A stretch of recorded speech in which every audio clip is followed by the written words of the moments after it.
Au 5e siècle avant notre ère, Hérodote entreprend un voyage dans les pays qui bordent la Méditerranée.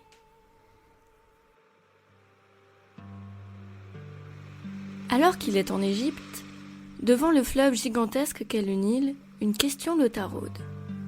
Où prend-il sa source ?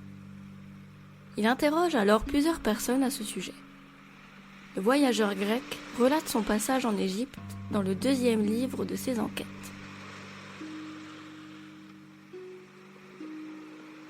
De tous les Égyptiens, Libyens et Grecs, avec qui je me suis entretenu, aucun ne se flattait de les connaître, si ce n'est le hiérogrammate, interprète des hiéroglyphes de Minerve à Saïs en Égypte.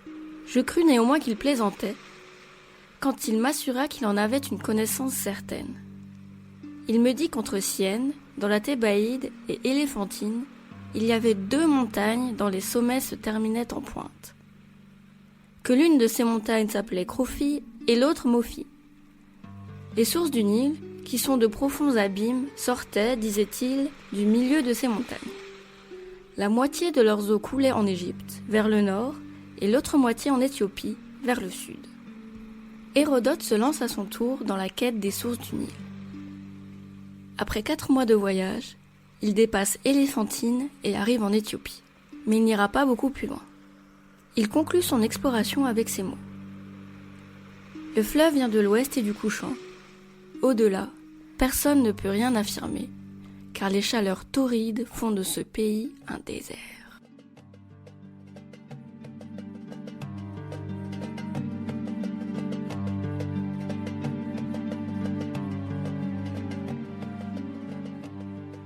Cet épisode de Chasseurs de sciences vous propose de suivre plusieurs explorateurs, de l'Antiquité à aujourd'hui, qui sont animés par le même désir qu'Hérodote.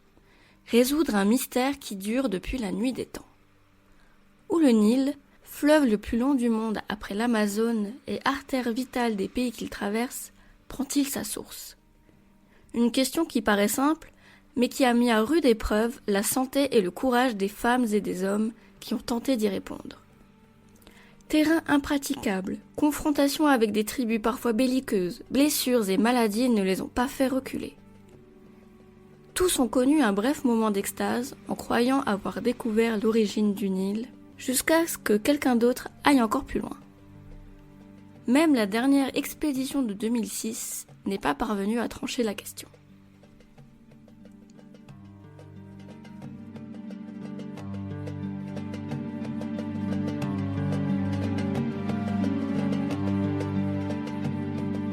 En 300 avant Jésus-Christ, soit environ 150 ans après Hérodote, Ptolémée II Philadelphe, alors pharaon d'Égypte, envoie une expédition militaire remonter le Nil. Les soldats s'engagent sur le Nil bleu, l'un des affluents du Nil qui se jette dans le fleuve à Khartoum. Ils naviguent jusqu'à arriver près des montagnes éthiopiennes, appelées la montagne de la Lune. Elle est là la source du Nil. La neige et les pluies qui tombent sur le sommet forment des petits cours d'eau qui se rassemblent en lac, duquel le Nil bleu émerge. Pendant plusieurs centaines d'années, la montagne de la Lune sera la dernière frontière du Nil. Plus tard, le géographe Claude Ptolémée réalisera une carte à partir de toutes les explorations du fleuve faites avant lui, au IIe siècle après Jésus-Christ.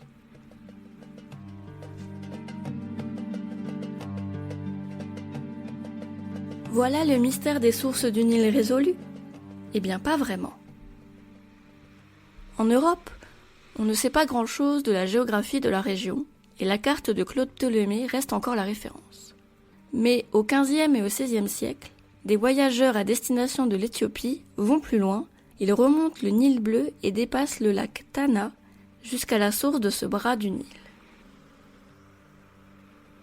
Mais le fleuve est le résultat de la réunion entre le Nil bleu et le Nil blanc, et ce dernier demeure pratiquement inexploré.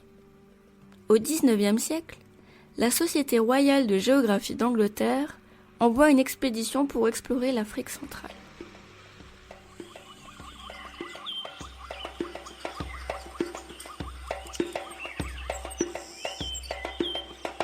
Depuis l'île de Zanzibar, Richard Burton et John Speke commencent leur exploration. En 1858, après 6 mois de calvaire à travers la jungle, les marais et les fleuves, les deux compères arrivent au lac Tanganyika, qui sépare l'actuel Congo de la Tanzanie. Un conflit éclate alors entre les deux hommes. Burton pense que ce lac est la source du Nil blanc, mais Speke veut continuer plus au nord encore. Ne parvenant pas à s'entendre, Speke finit par partir seul, se fiant à son instinct. Il découvre alors un lac encore plus grand que le lac Tanganyika, qu'il nomme le lac Victoria, en hommage à sa reine. John Speke est convaincu que ce lac est l'origine du Nil. Il rentre alors en Angleterre faire part de sa découverte à la Société royale de géographie. Mais Burton ne l'entend pas de cette oreille. Il rentre à son tour, bien décidé à discréditer son collègue qui, selon lui, n'apporte aucune preuve scientifique. 2 ans de controverse s'engagent entre les deux hommes. John Speke souhaite mettre fin aux discussions en retournant au lac Victoria et rapporter des preuves indéniables de sa thèse. Le Nil prend bien sa source là-bas, il en est sûr. Il repart alors en Afrique, mais les choses tournent mal. Il est capturé par le chef d'une tribu locale et grâce à une détermination sans faille, il finit par être libéré et retrouve les rives du lac Victoria en juillet 1862. Il aperçoit alors les chutes de Ripon, l'endroit même où le Nil jaillit des eaux du lac Victoria et déferle vers le nord. Ça ne faisait plus aucun doute, il avait raison. À son retour, il publie un récit détaillé de ses observations sous le titre de Journal de la découverte de la source du Nil. Pour eux, c'est le lac Tanganyika la source du fleuve égyptien. En attendant le dénouement final de cette dispute intellectuelle, des partisans des deux explorateurs partent aussi pour l'Afrique afin de prouver leur dire. Samuel Baker et sa femme Florence, qui sont de l'avis de John Speke, découvrent le lac Albert en 1864, ainsi qu'un fleuve qui le relie au lac Victoria tout proche. Quelques années plus tard, David Livingstone part pour le lac Tanganyika, toujours convaincu qu'il s'agit de la source du Nil. Mais il disparaît sans laisser de traces pendant plus de 3 ans. Le monde anglo-saxon s'inquiète de son sort et lance une expédition pour partir à sa recherche. C'est le reporter Henry Morton Stanley, missionné par le New York Herald, qui finit par remettre la main sur Livingstone après des mois de recherche en Afrique. Il prononce alors une phrase devenue célèbre depuis « Dr Livingstone, je présume ?» John Speke avait finalement raison. La source du Nil se trouve quelque part près du lac Victoria et du lac Albert. Le débat est donc clos pendant près de 140 ans.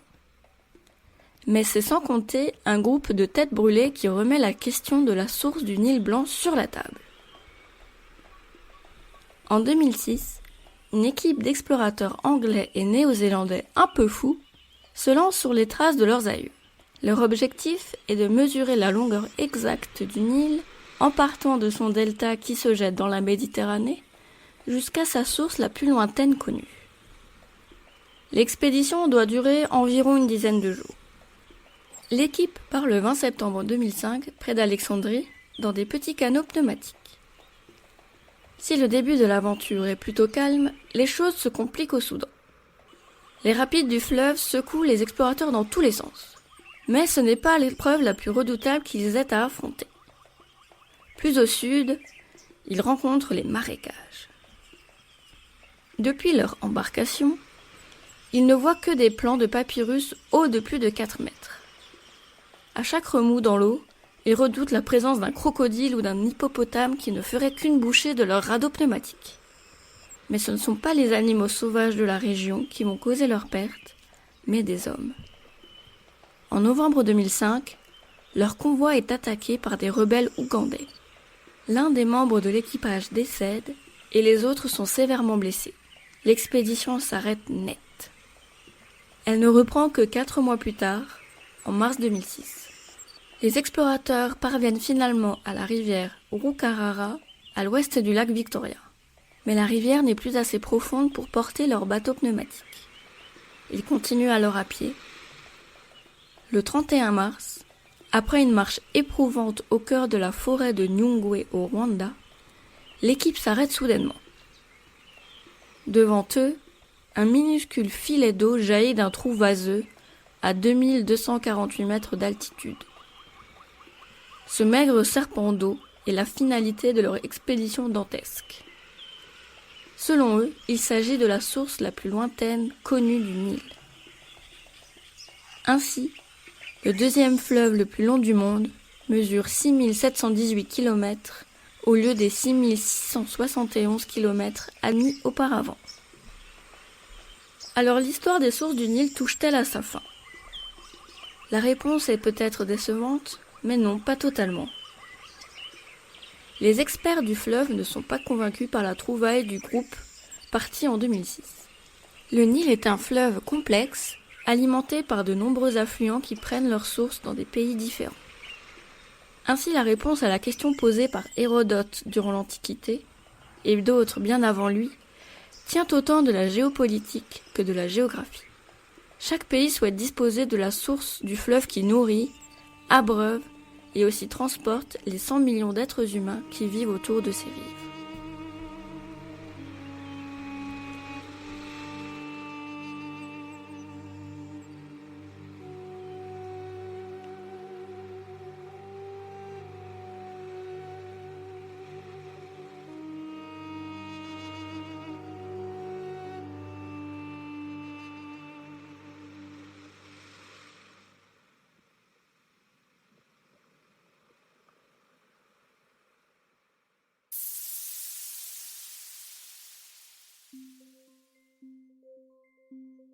Merci d'avoir écouté Chasseurs de Sciences. Si cet épisode vous a plu, n'hésitez pas à nous laisser un commentaire sur les plateformes de diffusion et à vous abonner pour ne manquer aucun épisode. La prochaine fois, vous retrouverez votre guide temporel Emma pour une nouvelle aventure dans Chasseurs de Sciences. À bientôt!